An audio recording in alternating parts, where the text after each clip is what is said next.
Hi, my name is Lauren Masi. I'm a doctor of physical therapy and a board-certified orthopedic clinical specialist. I'm also the owner and clinical services director of Bay Area Physical Therapy and Lafayette Physical Therapy. Today, we're going to talk about why PT is effective relief for shoulder pain. Many people in our population have shoulder pain. Aches and pains with lifting, reaching behind your back, into back pockets, for wallets for men, or reaching behind to undo or do your bra strap for women. There's so many things that we can look at that can help with shoulder pain. When you come in for physical therapy, we're certainly going to take a peek at your posture, your ergonomics, which is how you fit into your environment, whether that's at a desk station, whether that's standing in the kitchen, washing dishes. We're going to watch your reaching and lifting mechanics and measure your strength and take a peek at that joint alignment.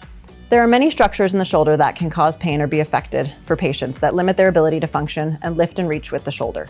We have many muscles, tendons, ligaments, not to mention multiple bones that can all feed into shoulder pain. The number one pain-producing structure in the shoulder is the biceps tendon. Right here down the front of your shoulder, that biceps tendon assists the rotator cuff in lifting the arm in different directions, but it also can compensate if our rotator cuff is weak. So when people come in, again, a lot of them think they must have torn their rotator cuff because that's all they hear about all the time is people tearing the rotator cuff. In the shoulder, there are many structures that can lead to pain, and you've probably heard of a bunch of different diagnoses from people. They might have tendonitis or bursitis. So what does that mean? The itis means inflammation. It's a more acute problem in the shoulder.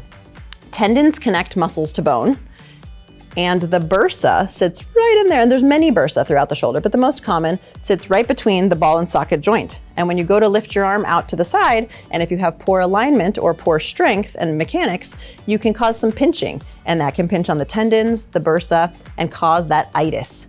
The best thing you can do for inflammation starting today at home is ice. Minimum of 10 minutes, no more than 20, right on the cap of that shoulder where the pain is originating, and that can help to decrease some of the swelling. Another thing you might have heard of is tendinosis. So osis is a bit more of a chronic condition. So you can also have tendinosis where the body's kind of stopped trying to heal the tendon. It's been there for a while.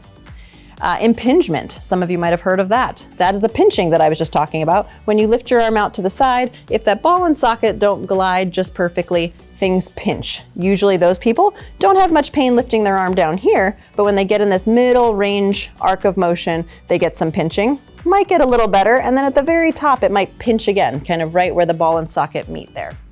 Another common thing that people will report or have heard of their friends having is frozen shoulder. That's the layman's term for adhesive capsulitis. So the capsule is a fluid-filled sac that surrounds the ball and socket to keep that fluid in there so you have nice mobility. And what can happen is that capsule can kind of shrink wrap down like those old CD cases and limit your motion. Initially, that's very painful. Later on, the pain starts to go away, but that range of motion is still very limiting and can affect your function at home.